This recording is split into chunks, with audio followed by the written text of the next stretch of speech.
NIC Asia presents जनता जान्न चाहन्छ। Title sponsor bank पनि साथी पनि राम्रो पनि हाम्रो पनि। Sponsored by LIC नेपाल, जीवन रहँदा पनि जीवन पश्चात पनि।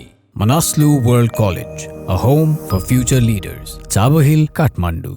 गर्वैदेखि बलियो भूगर्भ सिमेन्ट। स्तरीय प्लम्बिङको भरपर्दो नाम मार्बल। परम्परा आयुर्वेदिक औषधालय, दीर्घरोग उपचार केन्द्र, नयाँ बानेश्वर, काठमाडौँ। टीका resort sweets and spa, Pokhara. राष्ट्रको शान, किसान। Dimex UPVC, window and door system, made in Nepal.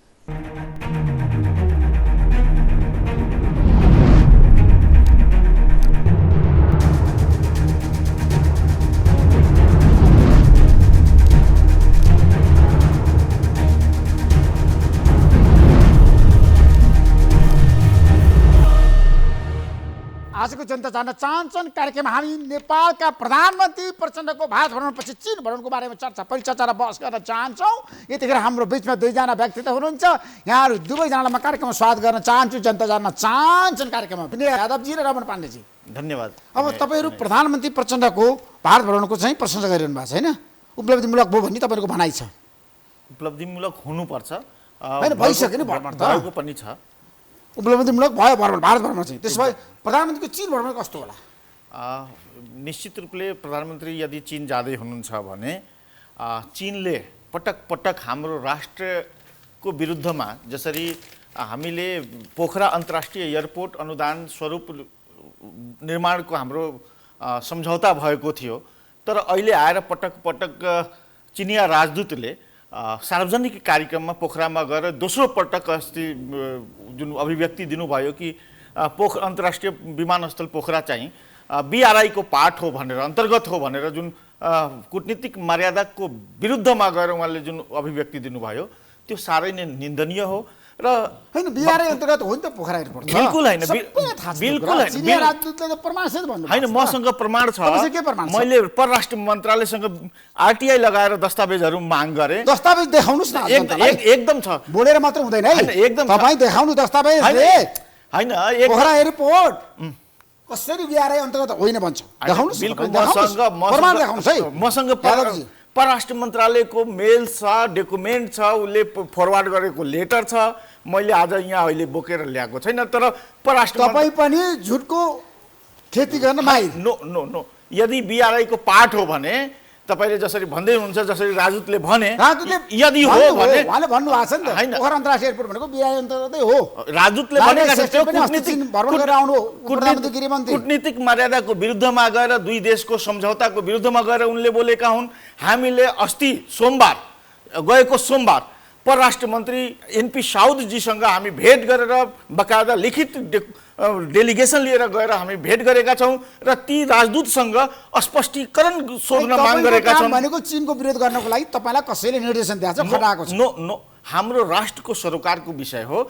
चीनले हाम्रो हुम्ला होस् अथवा गोर्खा होस्, चाहे सिन्धुपाल्चोक हो, हाम्रो भूमि निरन्तर मिचिरहेको छ। र तपाईँ हेर्नुहोस् न, नाका कुन बेला हामी अलि आन्दोलन गर्छौँ भने एउटा ट्रक छिराइदिन्छ, फेरि बन्द गरिदिन्छ। अरबौँ रुपैयाँको हाम्रो नेपालको व्यापारीहरूको, नेपाली व्यापारीहरूको माल सामान सडेर नष्ट भयो, तर चाइनाले अघोषित नाकाबन्दी अहिलेसम्म गम्भीर आरोप छ। हैन, गम्भीर आरोप। तपाईँ कसैको इसारामा चल्नुहुन्छ, कसैले तपाईँलाई मलजल गरेको छ, पैसा लगानी गरेको छ, त्यसैले गर्दाखेरि तपाईँ चीनको विरोध गर्नुहुन्छ? हैन, यो याद कुरा हो। यो अनुहार हेरेपछि मान्छेले विभिन्न प्रकारका कुरा गर्छन्। यहाँ एउटा नस्लीय सोच छ, त्यो नस्लीय सोचतिर जानु हुँदैन। र हामी आफ्नो देशको लागि, आफ्नो राष्ट्रको लागि काम गर्ने हो, अरू कसैको इसारामा गर्ने होइन। हामी राष्ट्रिय स्वाधीनता खोज्ने मान्छे हो। त्यस कारणले हाम्रो आन्दोलन नेपाली राष्ट्रियताको आन्दोलन हो, नेपाल आमाको लागि हो, नेपाली भूमिको लागि हो। तपाईँ लोसपाको नेता महन्त ठाकुरको तपाईँ प्रशंसक, तपाईँको काम भनेको नेताको चाकरी गर्ने। मधेश के प्रशंसक, विभेद के विरुद्ध संघर्ष करने वाला एक सिपाही, समानता का लक्ष्य प्राप्त करने के लिए विगत 33 वर्षों से सड़क पर काम करने वाला एक योद्धा। है, तपाईँले के गर्नुभयो? तपाईँले त खालि भाषण मात्र गर्नुभएको छ, जनताको लागि त केही काम गर्नु भएको छैन। तपाईँको काम भनेको कसैको चाहनामा, कसैको पक्षमा, कसैको लागि भाषण गरिदिने। ये आपका जानकारी, आपके पास क्या जानकारी है मुझे नहीं पता है। मैं निरंतर रूप से विगत 16 वर्ष के उम्र से आज तक लोकतंत्र मधेशवाद के लिए नेपाल में काम करता आ रहा हूं और करता रहूंगा। आपने क्या काम किया है बताइए तो, एक शब्द में। हिंदी बोला आपने। बिल्कुल, आपको मैं बताऊं कि आज से 33 वर्ष पहले नेपाल में संघीय शासन व्यवस्था की स्थापना हो, नागरिकता समस्या का समाधान हो, हिंदी भाषा को नेपाली भाषा के समकक्ष मान्यता मिले, नेपाली सेना में मधेसियों की समूहगत प्रवेश हो, यावत विषयों पर हमने निरंतर संघर्ष किया है और यह संघर्ष आज भी जारी है। और इसी संघर्ष का परिणाम है, और सुनिए, नेतृत्व नहीं, हमने सहकार्य किया है। हमने 22 जिलों के साथियों के साथ, मधेसी नहीं पहाड़ के जनजाति साथियों के साथ निरंतर का सहयात्रा किया है, संघर्ष किया है, और आज भी हमें कुछ भी प्राप्त नहीं हुआ है। आज भी हमारी लड़ाई वही है जहां हमने शुरू किया था। आज मधेसी जनता ने तो अधिकार पाई संहिता छ देश में। बिल्कुल 1% भी नहीं। जिस रोज जनकपुर धाम के धरती पर मधेश संघीय शासन व्यवस्था की स्थापना के तहत मधेश प्रदेश सरकार का निर्माण हो रहा था, जनकपुर के धरती पर हम लोगों ने, कुछ युवाओं ने आपको वहां पे कौन सभा करके आगाह किया था कि हम 22 जिला के नहीं निकले थे, 22 जिला के सुकृत मध्य प्रदेश के लिए निकले थे। इस 8 जिला के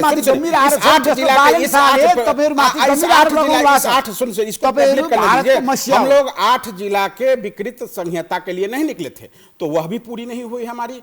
हम जिस संहिता के लिए निकले थे, न संहिता स्वीकृत संहिता प्राप्त हुआ, न हमें हमारी समानुपातिक अधिकार प्राप्त हुई। समावेशी अधिकार के लिए हम नहीं निकले थे। 53% की हमारी जनसंख्या, देश के राजस्व में 78% का हमारा योगदान, और सबसे कम बजट का आवंटन केंद्र के द्वारा, नस्लीय सिंह दरबार के द्वारा मध्य प्रदेश में होना, इसकी लड़ाई हम लोगों ने नहीं लड़ा था। तो हमने आपको बारंबार अपने इंटरव्यू में कहा है कि हम लोग जिस एकीकृत रमण पांडे जी, बालन शाह का तपाईले छ नि अभिव्यक्ति सुन्नु भएको छ, दृष्टिकोण सुन्नु भएको छ? बिल्कुल बिल्कुल बिल्कुल, वहाँको अन्तर्वार्ता हेर्नु भएको छ? हाँ, सब कुछ पता है। बताइए, तपाईहरुलाई भारतको दलाल भन्नुहुन्छ उहाँले? कौन दलाल? किसको कहते हैं? किसको कहते हैं? बालन कहाँ के हैं? बालन भारतवंशी मधेसी मूल के लोग हैं। अब अपने को कोई बदल लेंगे तो यह उनकी मर्जी है। उनको क्या कहने में सहज होता है, यह सहजता उनका है। परंतु वह महोत्तरी जिला एकडारा गांव उनके पिताजी का जन्म स्थान, उनका जन्म स्थान, और वे काठमांडू में पले बढ़े। ठीक है, वो उनकी स्वतंत्रता। बालन शाहले भन्नुभएको छ मधेसका नेताहरू, मधेसी दलका नेताहरू भारतको इशारामा काम गर्छन्, भारतको लागि काम गर्छन्। भारत के इशारा में काम करने की जरूरत नहीं है। मैंने बारंबार आपको निवेदन किया ना। बालन शाह को पछिल्लो अभिव्यक्ति हेर्नुस् तपाई। बालन शाह के सर्टिफिकेट से नेपाल का 1.5 करोड़ से अधिक मधेश की आबादी जिंदा थोड़े ही ना है साहब। मधेश भारत के साथ, मधेश का विशिष्ट संबंध है, मधेश का रिश्तेदारी है भारत के साथ, मधेश का भारत के साथ जनस्तर का संबंध है। इस जनस्तर के संबंध में बालन शाह जी के सर्टिफिकेट का जरूरत कहां आपको लगता है? आप कुछ देर पहले श्रीमान विनय यादव जी से पूछ रहे थे ना, जो चाइना, अभी BRI की बात आई थी, विनय यादव जी से आप पूछ रहे थे चाइना की बात। आपने मैले तपाईसँग चाहिँ बालन शाहको कुरा गरेको, बालन शाहले तपाईहरुमाथि गम्भीर आरोप लगाइरहँदाखेरि जस्तो ग्रेटर नेपालको कुरा गर्नुभएको छ उहाँले त राख्दिनु वो महानगरपालिका कार्यालयमा नक्शा। तो हम आपको बताए थे ना कि वो सांस्कृतिक नक्शा है। भारत के संसद के गैलरी में जो नक्शा है वह सांस्कृतिक नक्शा है, वह आज की नक्शा है। इसमें बालन जीले, मेयर बालन साहबले जुन नक्सा राख्नु भएको छ तो ठीक छ नि, त्यसमा तपाईहरुको समर्थन छ नि? त्यसमा गलत के छ भने नि, जुन बेलाको उहाँले ग्रेटर नेपालको नक्सा, ग्रेटर नेपालको नक्सा त राख्नु पर्छ।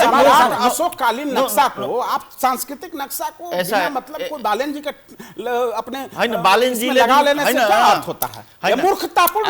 बालन जीले जुन नक्सा लगाउनु भएको छ त्यो अधुरो नेपालको नक्सा किन लगाउनु भएको, त्यो मात्र प्रश्न छ।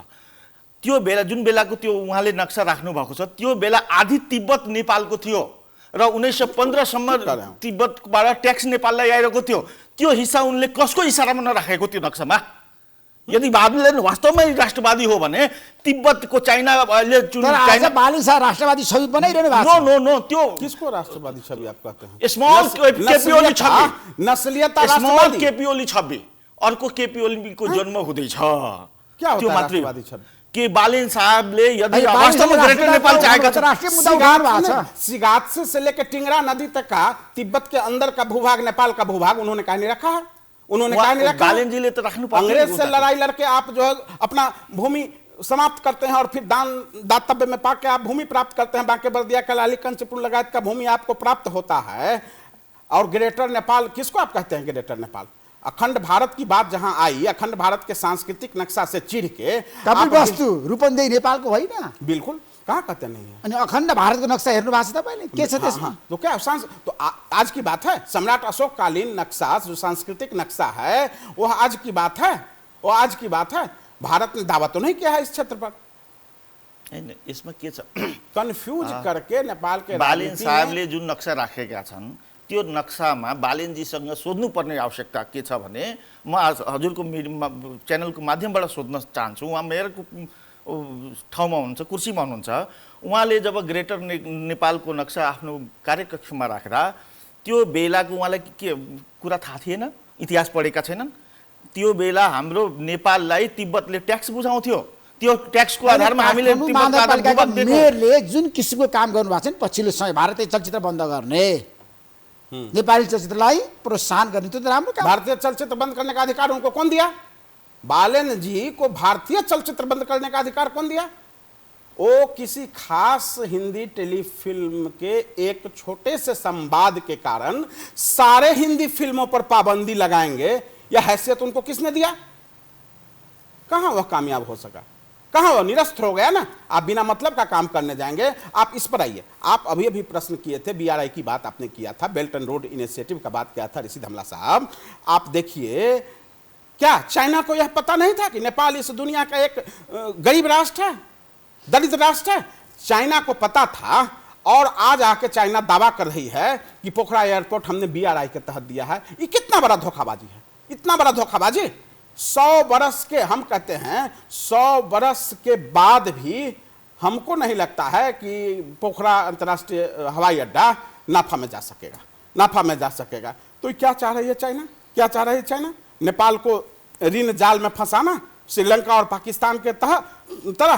तो हम अभी जो आपने प्रश्न रखा ना कि बीआरआई कि प्रधानमंत्री जी चाइना जाने वाले हैं, स्पष्ट रूपमा छ नेपालले स्वीकारिसकेको चाइना जाने वाले हैं। छ। मान्नु साथ नेपालले सही गरिसकेको छ, हस्ताक्षर गरिसकेको छ बीआरआईमा जाने भनेर। कर दिया तो धोखा दिया।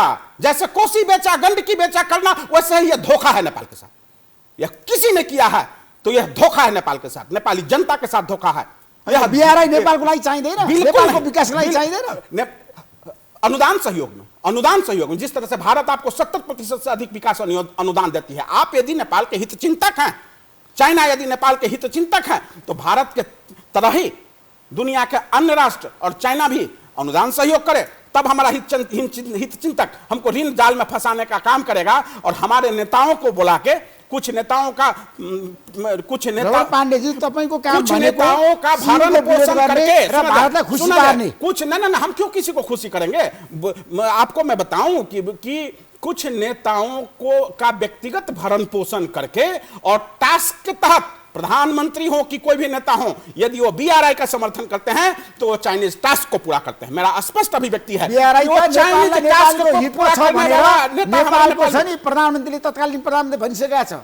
क्या केपी शर्माले पनि भनिसक्नु भएको छ। तो वो कहां नहीं कहेंगे? धेरै नेताले भन्नुभएको छ, जवाहरलाल खानले भन्नुभएको छ, कहेंगे चाइनीज टास्क नारायण श्रेष्ठले गृह प्रधानमन्त्री भन्नुभएको छ। ओ चीनी गृह को चासो से बीआरआई कार्य गर्छ। ये नेपाल के तमाम नेता जो नेपाल को ऋण जाल में फंसाने का काम कर रहे हैं चाइनीज योजना के तहत, वो चीनी गृह कार्य को पूरा कर रहे हैं, चीनी होमवर्क को पूरा कर रहे हैं। होमवर्क के तहत ये सब तपाईको एउटा अभियान छ।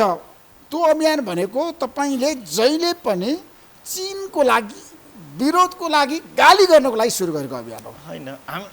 तपाईमाथि गम्भीर आरोप छ है। हामी संघीय हिन्दू गणतन्त्रको लागि हाम्रो अभियान हो र नेपाली राष्ट्रियताको लागि अभियान हो।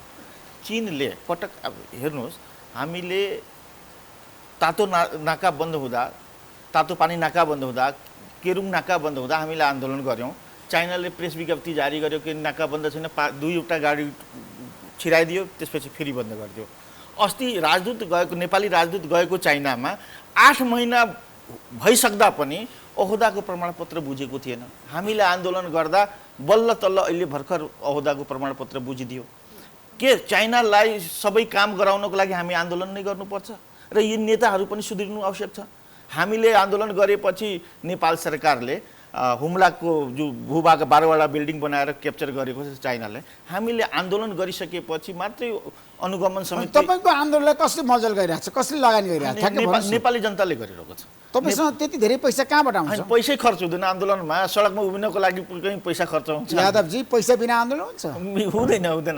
हामी एकदम तपाईँले त कार्यकर्ताले पैसा दिएर ल्याउनु भएको छ सडकमा? नो नो नो नो, हाम्रो कार्यकर्ताहरू सडकमा आउँछन्, त्यसको लागि पैसा चाहिँदैन। पैसाले आन्दोलन हुने होइन, विचारले आन्दोलन हुने हो र विचारले सङ्गठन निर्माण हुने हो। पैसाले हुने हुन्थ्यो भने त यहाँको होइन, पैसाको लागि तपाईँहरू जे पनि गरिदिनु। केडी अर्गनाइजेसनको मान्छे आन्दोलन गर्नुपर्छ हैन, पैसाले हुने हुन्थ्यो भने यो देशको प्रधानमन्त्री त चौधरी ग्रुपको मान्छे हुनुपर्ने थियो नि, केडी अर्गनाइजेसनको मान्छे हुनुपर्ने थियो। तपाईँ विनोद चौधरी प्रधानमन्त्री भएको हेर्न चाहनुहुन्छ? ज्योतिष भाइ हैन, यो देशको लागि सङ्घर्ष गरेको छ, यो देशलाई बुझेको छ, यो देशको संस्कृतिलाई बुझेको छ, यो संस्कृतिसँग माया छ, त्यो व्यक्ति प्रधानमन्त्री बन्नुपर्छ। देशको लागि काम गर्ने मान्छे बन्नुपर्छ। त्यो एनीबडी जो पनि हुन सक्छ। तर चाइनालाई खुसी 70 वर्षदेखि लगातार चाइनालाई खुसी पार्ने एउटा जुन समूह छ, एउटा जुन दल छ, त्यसले के गर्यो त? आज चिनिया विस्तारवादको विरुद्धमा किन बोलिरहेको छैन त्यो राजनीतिक दलहरू? हामीले आन्दोलन गर्दा होइन आयोग गठन गरिदिने, हामी कसैको विरोधमा नबोलौँ। किन हाम्रो चीन के विरोध में ऐसे कुकृत्य के विरुद्ध जो कि सहयोग को ऋण में कन्वर्ट करे फिर भी न बोले, तो यह स्पष्ट इंगित करता है कि वे तमाम पार्टियां, जो पार्टी यहाँ की अपने को राष्ट्रीय पार्टी कहती है और नहीं बोल रही है, निश्चित रूप से उस पार्टी के संचालन में चीन का लगानी है। ये तो स्पष्ट है, तो क्यों नहीं बोल रहे? चीन को लगानी छ? एकदम बिल्कुल नहीं। चीन का लगानी नहीं होता तो आज अनुदान सहयोग से निर्मित अंतर्राष्ट्रीय एयरपोर्ट, जिस एयरपोर्ट का जरूरत ही नहीं था एक तरह से देखिए तो, जिस एयरपोर्ट तपाईँलाई कसले भनिरहेको छ? एयरपोर्ट त धेरै चाहिन्छ नेपालमा। आप बनाइए ना, हम पोखरा अन्तर्राष्ट्रिय एयरपोर्ट, गौतम बुद्ध अन्तर्राष्ट्रिय एयरपोर्ट, तो आप निजगढ बन्दैछ, निजगढ अन्तर्राष्ट्रिय एयरपोर्ट धमला बन्दैछ। जी एक मिनट ऋषि धमला जी, आप कॉस्ट एनालिसिस कीजिएगा ना। आप अर्थशास्त्रीय हिसाब से, वाणिज्य शास्त्रीय हिसाब से कॉस्ट एनालिसिस कहाँ है? कॉस्ट एनालिसिस से दिखाना पड़ा ना कि आप 15 वर्ष में उसको मीट कर रहे हैं कि 20 वर्ष में मीट कर रहे हैं, 100 वर्ष में भी आप नाफा में नहीं जा रहे हैं। एयरपोर्ट हमको बहुत चाहिए, एयरपोर्ट बहुत चाहिए, और ऋण लगानी से देश को खोखला करके हामीसँग अर्थतन्त्र कॉस्ट एनालिसिस करवाइए। तो हामीसँग अर्थतन्त्र बलियो छ भने सबै जिल्लामा इन्टरनेसनल एयरपोर्ट बनाउँदा हुन्छ। तर भैरव, म सोध्न चाहन्छु, भैरवा र पोखराको बिचमा यदि पाल्पाको रोड राम्रोसँग 4 लेन बनाइदियो भने 1.5-2 घण्टाको बाटो हो। 1.5-2 घण्टाको बाटोमा भैरवामा इन्टरनेसनल एयरपोर्ट बनिसक्दा पोखरामा 1.5 घण्टा 2 घण्टाको बाटोमा पोखरामा फेरि अन्तर्राष्ट्रिय एयरपोर्ट किन चाहियो? कसलाई खुसी पार्नको लागि चाहियो? र अर्को कुरा तपाईँले के भन्न चाहन्छु च्यानलको माध्यमबाट, कि पोखरा लुम्बिनी एयरपोर्ट जुन गौतम बुद्ध अन्तर्राष्ट्रिय एयरपोर्ट बन्यो, त्यो पनि चाइनिज ऋणबाट बन्यो र त्यसको रनवे जुन छ 3 किलोमिटरको छ। त्यो जम्मा 7 अर्बमा कम्प्लिट भयो, उद्घाटन भयो, सञ्चालनमा आइसक्यो। तर पोखरा एयरपोर्टको रनवे त्यस लुम्बिनी एयरपोर्ट भन्दा सानो 2.5 किलोमिटरको मात्रै छ। तर त्यसमा 30-32 अर्ब खर्च हुन्छ। त्यो पैसा कहाँ गयो? त्यो सरासर त्यो भ्रष्टाचार भएको छ। अर्को कुरा तपाईँलाई डरलाग्दो कुरा के छ भने भ्रष्टाचारको बारेमा बोल्नुहुन्न, सडकमा एकदम आउँछौँ देशमा एकदम आउँछ। पोखरा एयरपोर्टको भ्रष्टाचारको छानबिन हुनुपर्छ, जसरी ललिता निवासको छानबिन भइरहेको छ, जसरी शरणार्थी काण्डको छानबिन भइरहेको छ, त्यो भन्दा ठुलो घोटाला पोखरा एयरपोर्टमा भएको छ र पोखरा अन्तर्राष्ट्रिय एयरपोर्टको घोटालाको छानबिन गर्नुपर्छ। त्यो सबलाई कानुनी दायरामा ल्याउनुपर्छ। तपाईँले अर्को डरलाग्दो, राष्ट्रको लागि डरलाग्दो खुलासा म गर्दैछु। कुनै पनि अन्तर्राष्ट्रिय एयरपोर्ट जब निर्माण हुन्छ, सैनिक एयरपोर्ट बाहेकको एयरपोर्टको रनवे जुन हुन्छ पिचिङ हुन्छ, कन्क्रिटको हुँदैन, ढलान हुँदैन। तर पोखरा अन्तर्राष्ट्रिय एयरपोर्टको रनवे चाहिँ कसको इसारामा ढलान भएको हो? के त्यो सैनिक एयरपोर्ट हो? यदि सैनिक एयरपोर्ट हो भने सरकारले भन्नु पर्यो। यदि सैनिक एयरपोर्ट होइन भने त्यसको रनवे किन ढलान भएको हो? कसको लागि भएको हो? सबलाई थाहा छ। त्यो ऋण हामीले चुक्ता गर्न सक्दैनौँ। त्यो हम्बल टोटा पोर्ट, श्रीलङ्काको हम्बल टोटा पोर्ट जसरी उसले आज लिएको छ चाइनाले, त्यसरी उसको उसको मनसाय के छ, षड्यन्त्र के छ भने आउने 5 वर्ष 10 वर्ष भित्रमा पोखरा एयरपोर्ट आफ्नो उस अधीनमा पार्ने। सीमा विवाद बारे एक शब्द पनि बोल्नु न। नेपाल र भारतको सीमा विवाद छ नि हमला जी, इसी में जोड़ के आसन तपाईले बोलेको हमला जी, इसी में जोड़ के अभी बात आ गई ना कि वह एक सैनिक एयरपोर्ट है, वह एक सैनिक एयरपोर्ट यदि है, और फिर कहा क्या जा रहा है कि एयर रूट भारत दे, एयरपोर्ट बनाओ आप सैनिक एयरपोर्ट, लगानी हो चाइना का, अनुदान कह के ऋण में परिणत करो, और आप मांगो भारत से एयर रूट। जरूर सुनिए, आम नेपाली जनता के नजर में अनावश्यक भारत को बदनाम करने की साजिश। अभी विनय जी बताए ना, नया खुलासा किए ना कि उसका प्रारूप ही सैनिक एयरपोर्ट का है, तो किसके लगानी से? चीनी लगानी से, अनुदान नहीं, उसको ऋण में कन्वर्ट कर रहे हैं, और आप एयर रूट मांग रहे हैं भारत से। कोई अपने पीठ में खंजर भोंकेगा और नेपाली जनता के दिमाग में आप फीड कर रहे हैं क्या कि हमको भारत नेपाल विकास विरोधी, हमको एयर रूट नहीं दे रही है। उसको षड्यंत्र किया बने तो नेपाल की जनता मौन है, नेपाल की जनता मौन है। इस मौनता को नेपाल की जनता की मूर्खता को नहीं समझे। मौन है जनता, मूर्ख नेपाल की जनता नहीं है। नेपाल की जनता को ऋणी जनता बनाया जा रहा है, कर्ज में डुबाया जा रहा है। नेपाल की जनता मूर्ख नहीं है। नेपाल को जिस तरह से ऋण के संजाल में फंसाया जा रहा है, बहुत बड़ा विस्फोट होने वाला है, बहुत बड़ा विस्फोट होने वाला है। चौतरफी अंतरराष्ट्रीय शक्तियों से नेपाल के अस्मिता को बेचा जा रहा है। इस अस्मिता के खिलाफ जो विस्फोट होगी उसको कोई नहीं रोक पाएगा। नेपाली जनता से राष्ट्रियताको लागि मर्न तयार किस राष्ट्रीयता के लिए? किस राष्ट्रीयता के लिए? नेपालको जमिनलाई कसैले अतिक्रमण गर्न मिल्दैन। अरे हम तो बता रहे हैं ना, उसी राष्ट्रीयता को नेपाल के जनता को मौनता को मूर्खता समझते हुए बेच रहे हैं ना लोग, ऋण जाल में डुबो रहे हैं ना। विस्फोट होगा, विस्फोट। यो देशमा के भएको छ भने काला पानी लिम्पिया नेपालको होइन। हम कहते हैं, फिर आप कहां पहुंच गए? हम कहते हैं आप सभी स्थानों को आप बारंबार बेच क्यों रहे हैं? बारंबार बेच क्यों रहे हैं? कहां आपकी सेना की उपस्थिति? काला पानी, लिपुआ धार, आप जाइए ना, वहां नेपालको जमीन होइन, आप जाइए ना, कब्जा कर जाइए ना, आप जाइए ना। कौन बचाया था आपको जब चीनी सैनिक इधर बढ़ रहा था? नेपाली संविधान संशोधन में नक्शा रहा है।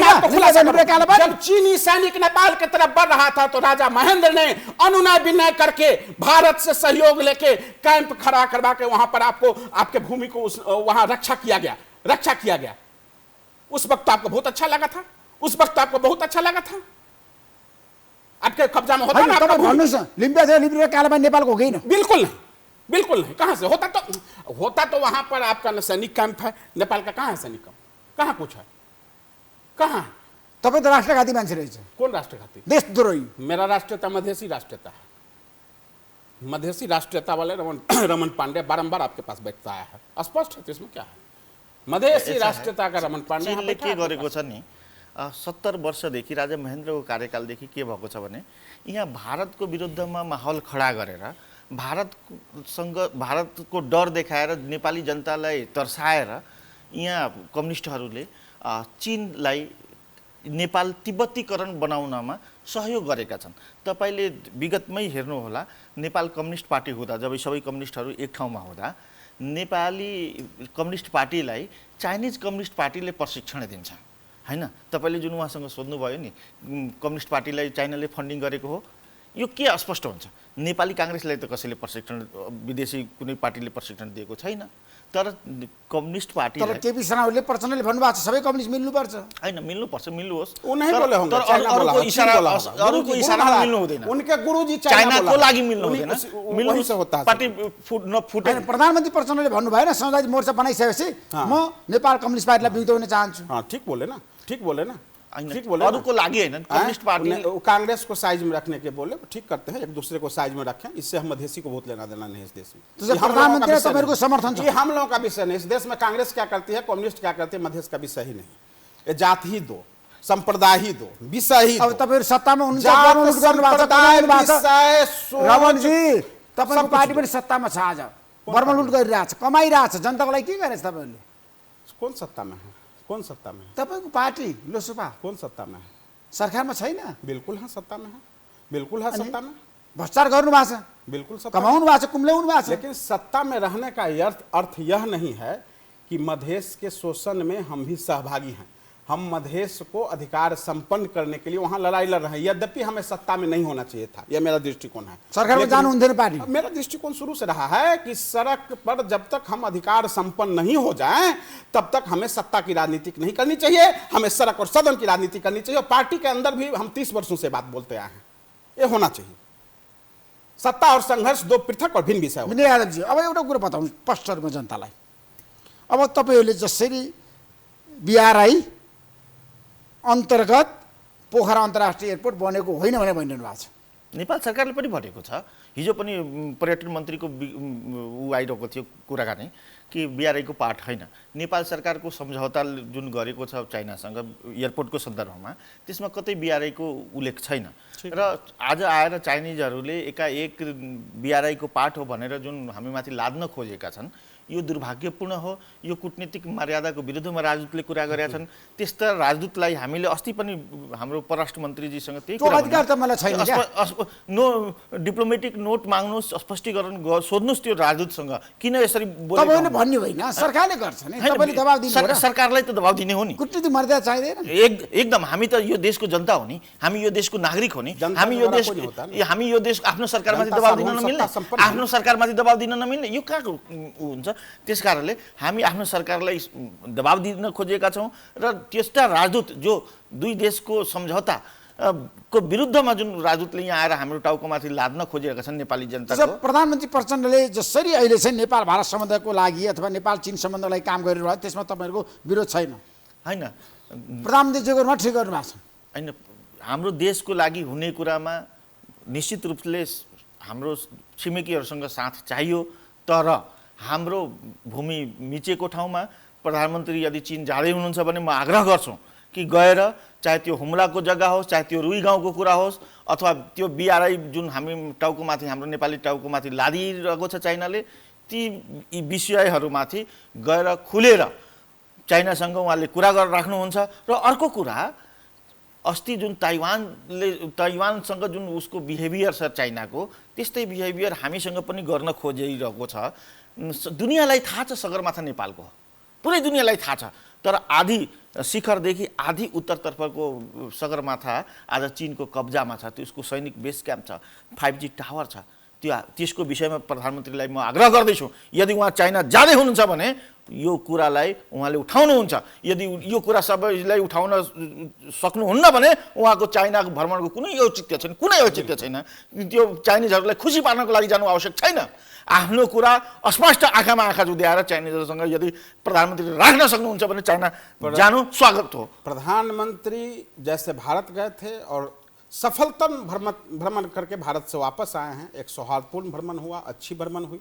इसी प्रकार हमारे प्रधानमंत्री जी चाइना जा रहे हैं, चाइना जाएं, लेकिन चाइनीज एजेंडा पर हस्ताक्षर करके ना आए।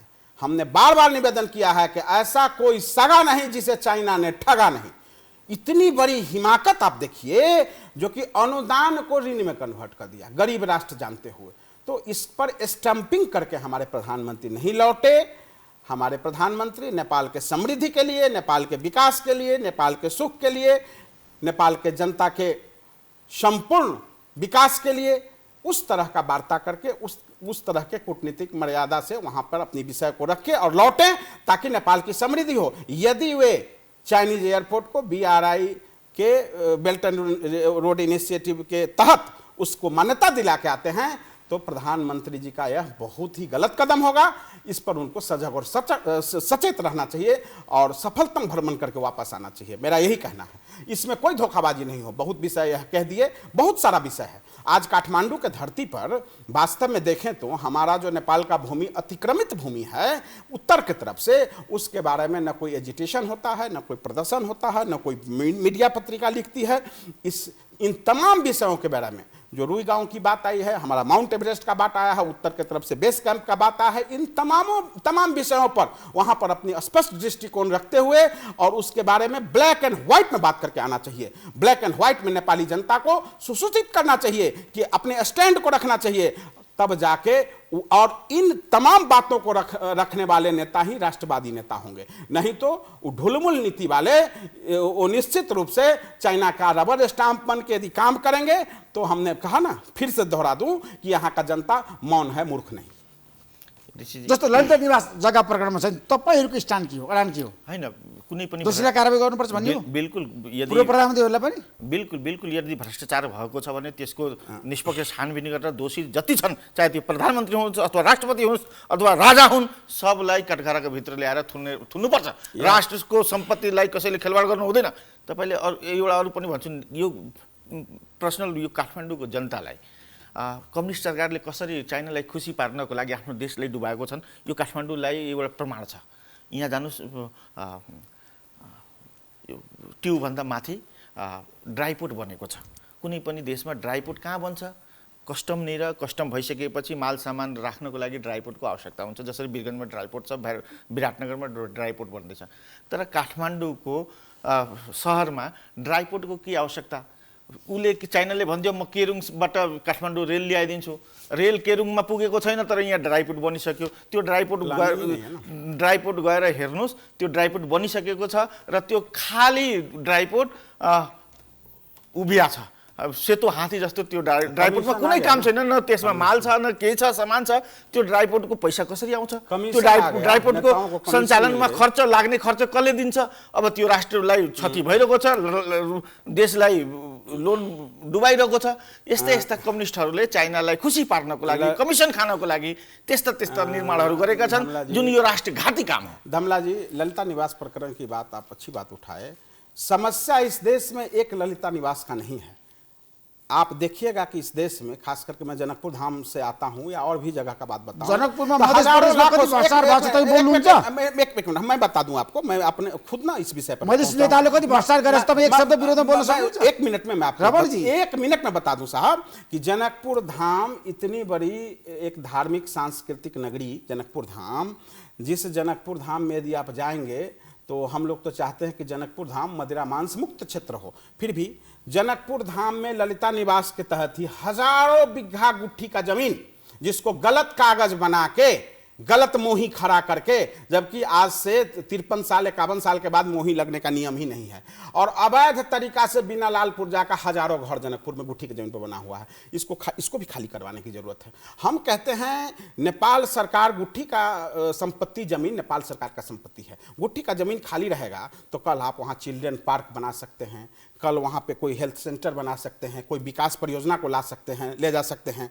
तो आज एक काठमांडू का ही ये समस्या नहीं है। जनकपुर धाम चले जाइए, भैरहवा चले जाइए, गुट्ठी के जमीन के साथ हर एक जगह इस तरह का समस्या है। और उस तरह के दृढ़ इच्छा शक्ति और दृढ़ मनोबल वाले न तो यहाँ का गुट्ठी का संचालक समिति है केंद्र में, और न गुट्ठी का कोई हाकिम उस जगह पे जाता है। सब जाता है और अपना कार्यकाल पूरा करते हैं लोग और बढ़िया पैसा कमा के आ जाते हैं। जनकपुर धाम में भी गुट्ठी की जमीन की समस्या है। जो तमाम गुट्ठी का जमीन, लाल पुर्जा विहीन जितना भी जमीन है, उसमें डोजर लगा के उस मकान को ढाक उसको खाली करना चाहिए, तब जाके सुशासन। देश को आज क्या चाहिए? देश को आज आर्थिक उन्नति, सुशासन, शांति, सुरक्षा, इसकी जरूरत है। तो आप एक तरफ सुशासन का विषय आप बोलेंगे और दूसरी तरफ गुट्ठी के जमीन में महल को खड़ा करवा के रखेंगे। और दुर्भाग्य तो यह है, जो कि जनकपुर धाम में मैं देखता हूं कि वहां की नगर पालिका बिना नक्शा पास किया हुआ जमीन, बिना लाल पुर्जा का घर और उसको बिजली का लाइन, खाने पानी का पानी वो सप्लाई करती है।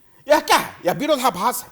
तो इन तमाम विषयों पर यहाँ के सरकार को संज्ञान लेना चाहिए और संज्ञान लेते हुए तमाम गलत जो विषय वस्तु है उसको दुरुस्त करना चाहिए। यह भी मेरा आप थैंक यू सो मच यार, दुबारा धेरै धन्यवाद दिन चाहन्छु समय दिनुभयो। बहुत थैंक यू बहुत। NIC Asia presents जनता जान्न चाहन्छ। टाइटल स्पोन्सर बैंक पनि, साथी पनि, राम्रो पनि, हाम्रो पनि। Sponsored by LIC नेपाल, जीवन रहँदा पनि जीवन पश्चात पनि। Manaslu World College, a home for future leaders. Chavo Hill, Kathmandu. गर्वैदेखि बलियो भूगर्भ सिमेन्ट। स्तरीय प्लम्बिङको भरपर्दो नाम मार्बल। परम्परा आयुर्वेदिक औषधालय, दीर्घरोग उपचार केन्द्र, नयाँ बानेश्वर, काठमाडौँ। टीका resort sweets and spa Pokhara. राष्ट्रको शान किसान। Dimex UPVC window and door system made in Nepal.